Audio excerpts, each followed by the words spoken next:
Good morning class 8th. Welcome to the online classes of Eklavya academy. आज हम हमारे geography का फर्स्ट चैप्टर फर्दर प्रोसीड करेंगे। Chapter number 1 resources importance and uses.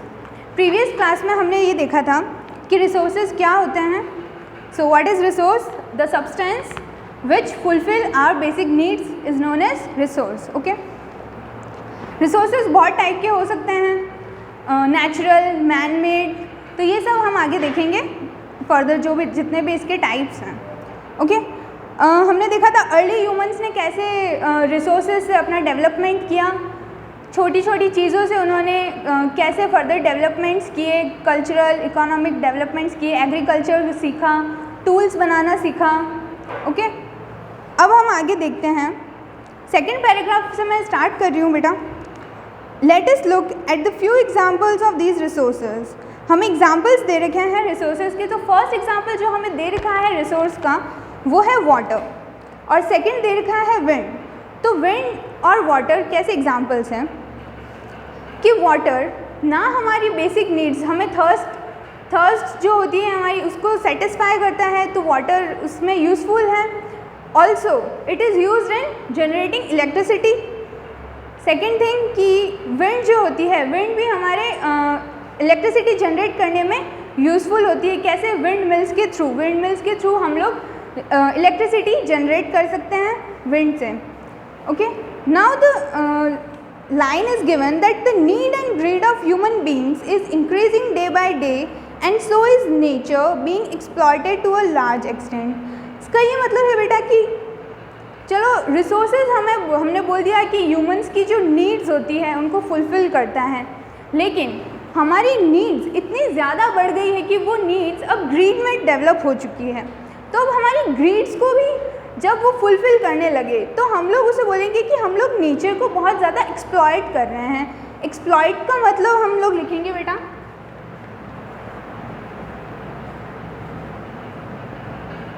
Exploit का मतलब होता है ओवर यूज़। एक्सप्लॉइट का मतलब है ओवर यूज़ या फिर किसी चीज़ को लूटना। हम लोगों ने नेचर का ओवर यूज़ स्टार्ट कर दिया है टू मीट आवर ग्रीड्स। हमारी डेली इतनी सारी रिक्वायरमेंट्स बढ़ चुकी है, इतनी ज़्यादा रिक्वायरमेंट्स हो गई है कि हम लोग जब नेचर को एज ए रिसोर्स, हम लोग एज ए नीड के लिए जो यूज़ करते थे, अब हमारी रिक्वायरमेंट्स ग्रीड में कन्वर्ट हो गई है। तो हमें उन्हें फुलफ़िल करने के लिए इतनी ज़्यादा ज़रूरत पड़ने लग गई है इन रिसोर्सेज की कि हमें पता ही नहीं चल रहा है कि हमने उनका कब यूज़ करते करते ओवर यूज़ स्टार्ट कर दिया है। अब किसी चीज़ का आप ओवर यूज़ स्टार्ट कर दोगे बेटा, ओवर यूज़ करना शुरू हो जाओगे, तो ऑब्वियस सी बात है एक कि उसकी जो क्वांटिटी है वो कम होने लग जाएगी। एक ना एक दिन ऐसा आएगा कि वो चीज़ हमारे पास ख़त्म होने लग जाएगी, उसकी हमारे पास कमी होने लग जाएगी। वैसे ही रिसोर्सेज के साथ भी है बेटा। जब तक आप, जैसे वाटर है, वाटर को आपने यूज़ करना स्टार्ट किया, धीरे धीरे हमारे पास वाटर की शॉर्टेज होना शुरू हो गई है। क्यों? क्योंकि हम उसका, सबसे फर्स्ट थिंग कि हम लोग उसका वेस्टेज इतना ज़्यादा करते हैं। सेकेंड थिंग, इतना ज़्यादा यूज़ होने लग गया है वाटर, हर चीज़ में वाटर यूज़फुल है। ऐसी कोई भी चीज़ नहीं है जिसमें हमें वाटर यूज़ नहीं आता। तो इन सारी चीज़ों की वजह से क्या होता है? एक्सप्लॉयटेशन ऑफ नेचर, और एक्सप्लॉयटेशन की वजह से क्या होता है? इन रिसोर्सेज की शॉर्टेज हो जाती है या फिर कमी हो जाती है। नाउ ह्यूमंस की जो क्रिएटिविटी और स्किल्स है वो बहुत बाउंडलेस है, यानी कि लिमिटलेस है।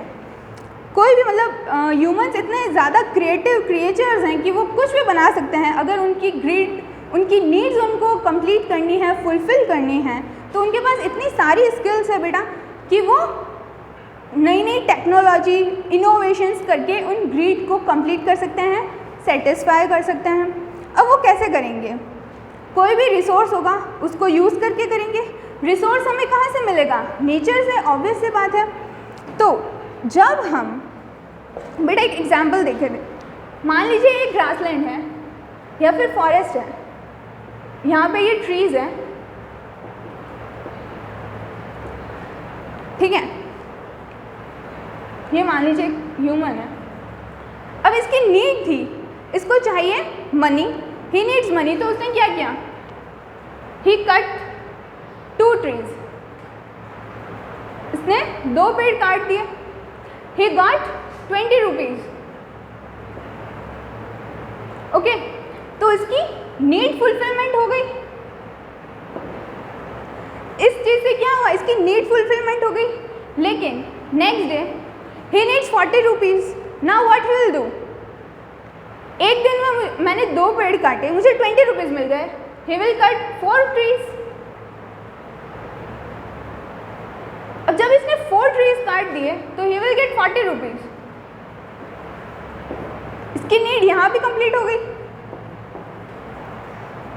डे बाय डे इसकी जो नीड है वो इंक्रीज होती रहेगी, बिकॉज आपकी रिक्वायरमेंट्स इंक्रीज होती है, डे बाय डे आपकी एक्सपेक्टेशंस इंक्रीज होती है। तो इस वजह से ऐसे करते करते जितने भी ट्रीज होंगे बेटा, तो वो अपनी ग्रीड को फुलफिल करने के लिए ये सारी ट्रीज काट देगा। मान लीजिए इसने 100 ट्रीज काट दिए और ऐसे ही 5 ग्रासलैंड्स या फॉरेस्ट हैं,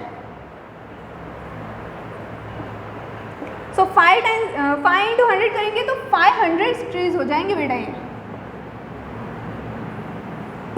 तो अगर स्मॉल एक्सटेंट पे देखें तो इसने सिर्फ 100 ट्रीज काटे हैं, लेकिन अगर इसके जैसे अगर 5 लोग और हो गए तो वो सारे ट्रीज 500 नंबर पे जाएंगे।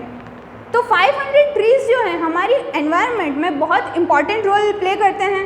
500 ट्रीज की वजह से कितना कार्बन डाइऑक्साइड फिक्सेशन होता है, हमारे एनवायरनमेंट से कितना ज़्यादा कार्बन CO2 ये लोग एब्जॉर्ब कर लेते हैं, ग्लोबल वार्मिंग को डिक्रीज़ करते हैं।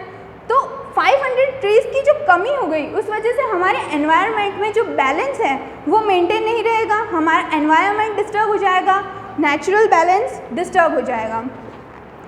तो ऐसा बोला है इसमें, the knowledge and creativity of humans is boundless but the danger of greed is damaging the environment. Environment को कौन डैमेज कर रहा है, not humans but the greed of humans. और अब ग्रीड की वजह से वो क्या कर रहे हैं, स्किल्स डेवलप कर रहे हैं ताकि वो एनवायरमेंटल रिसोर्सेज का मैक्सिमम यूज़ कर सके, और जिससे क्या हो रहा है, हमारे एनवायरनमेंट को डैमेज हो रहा है।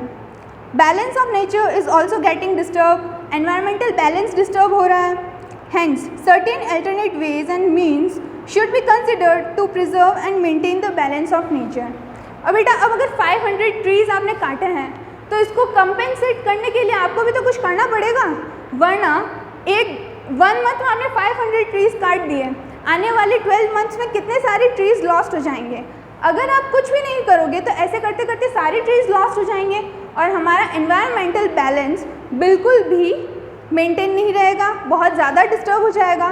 तो इन सारे एनवायरमेंटल कॉन्सिक्वेंसेस को मिनिमाइज करने के लिए हमें इनका क्या करना होगा, preservation.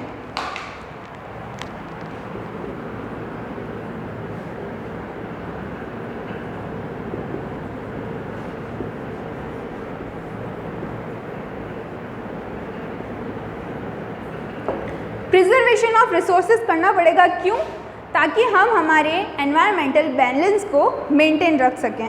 Okay, now the second topic is value of resources, मतलब कि रिसोर्सेज की क्या वैल्यू है। देखिए एक कम्युनिटी की बात करते हैं अपन, किस चीज़ की वैल्यू ज़्यादा होगी, किस चीज़ को आप ज़्यादा वैल्यू दोगे। अगर आप एक कम्युनिटी में हो, मान लो, देखो रिसोर्सेज की वैल्यू, अगर रिसोर्सेज की नहीं एक नॉर्मल थिंग की बात करें तो उसकी वैल्यू 2 चीज़ों पे डिपेंड करती है। मान लीजिए मार्केट में वो रिसोर्स या जो भी सब्सटेंस है या तो वो क्वांटिटेटिवली कम अमाउंट में है, फर्स्ट थिंग क्या बोला मैंने, क्वांटिटी,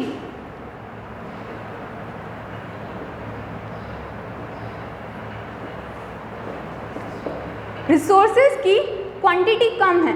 अब किसी भी चीज़ की क्वांटिटी मान लो क्यों कम होगी, क्योंकि वो बहुत ज़्यादा यूज़ में आ रहा होगा, या तो इसलिए उसकी क्वांटिटी कम होगी। वो ज़्यादा यूज़ में क्यों आएगा, क्योंकि उसकी इम्पोर्टेंस ज़्यादा होगी, उसकी क्वालिटी दूसरे रिसोर्सेज के कंपैरिजन में ज़्यादा अच्छी होगी। तो सेकेंड थिंग इज क्वांटिटी।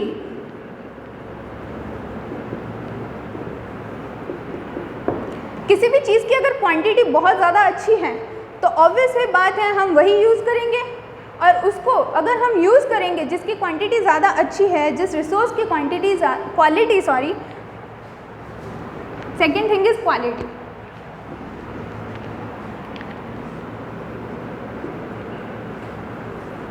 अगर किसी चीज़ की क्वालिटी, किसी रिसोर्स की क्वालिटी बहुत ज़्यादा अच्छी है तो हम उसी को यूज़ करेंगे, और उसी को रेगुलर उसका यूज़ करते करते उसकी जो क्वांटिटी है वो कम हो जाएगी।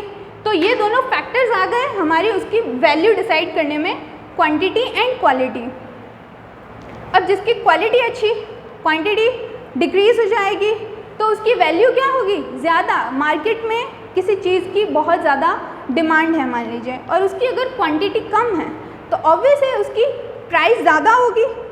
तो इसमें आपको फर्स्ट लाइन दे रखी है, the worth of an object और a resource is known as the value of the same, कि किसी भी ऑब्जेक्ट का वर्थ का मतलब यहाँ पोटेंशियल से है बेटा।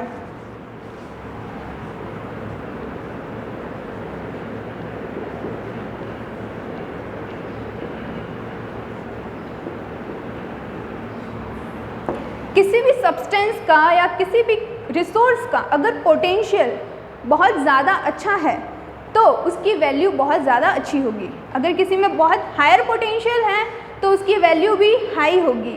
किसी में कुछ करने का वर्थ ज़्यादा है, if you can do more work his value will be high. Okay, तो रिसोर्सेज में भी सेम कंडीशन है। किसी ऑब्जेक्ट का जो वर्थ है, उसकी जो क्षमता है, उसका पोटेंशियल है, वो उसकी वैल्यू डिसाइड करता है।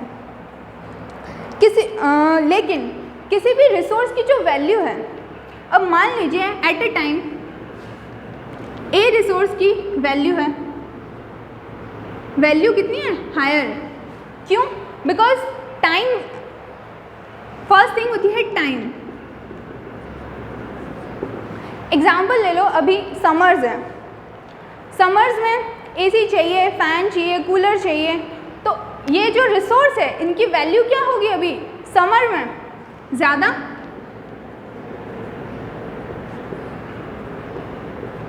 एसी की वैल्यू हाई होगी, कूलर की वैल्यू हाई होगी। बेटा ये एग्जाम्पल्स है, मैं रिसोर्स की बात नहीं कर रही हूँ, ये भी एक रिसोर्स है लेकिन एज ए एग्जाम्पल बात कर रही हूँ। अगर समर टाइम में एसी और कूलर की वैल्यू क्या होगी, हाई होगी। लेकिन अगर टाइम चेंज हुआ और विंटर्स आ गए, विंटर्स आते ही क्या ये एसी और क्या ये कूलर, इनकी वैल्यू सेम रहेगी? नहीं, इनकी वैल्यू जो है वो डिक्रीज हो जाएगी, बिकॉज अभी हमें इनकी रिक्वायरमेंट ही नहीं है। तो इनकी वैल्यू किस पे डिपेंड कर गई, इसके रिक्वायरमेंट पे। और इसकी रिक्वायरमेंट क्यों चेंज हुई, बिकॉज इसका टाइम चेंज हो गया बेटा। ओके, तो जो क्या चीज़ कंसिडर कर रहे हैं हम, टाइम। इसका मतलब ये हुआ किसी भी चीज़ की वैल्यू कभी फिक्स नहीं रहती।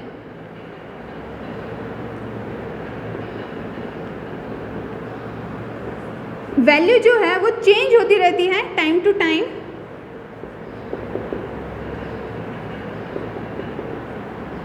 And place to place.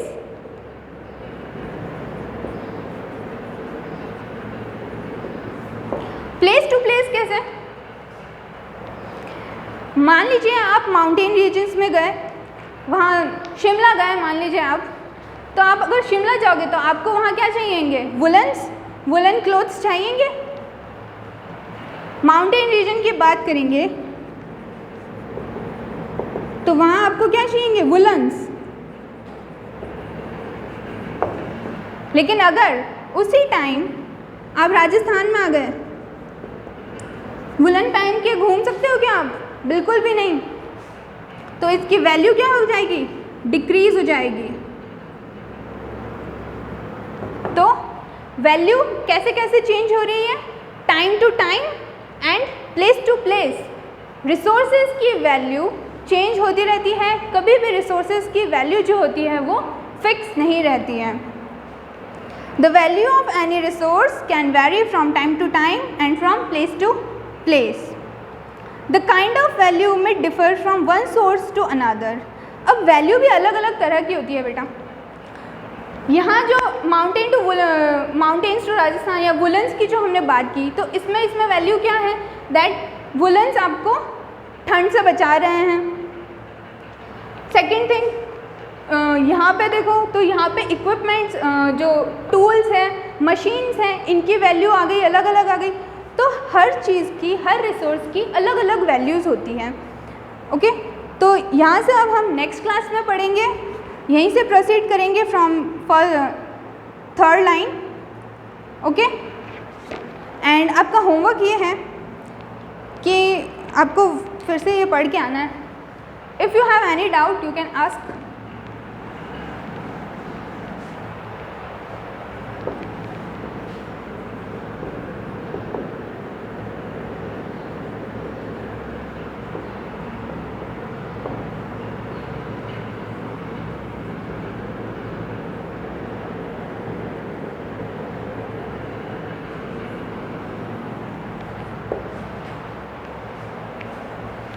Thank you.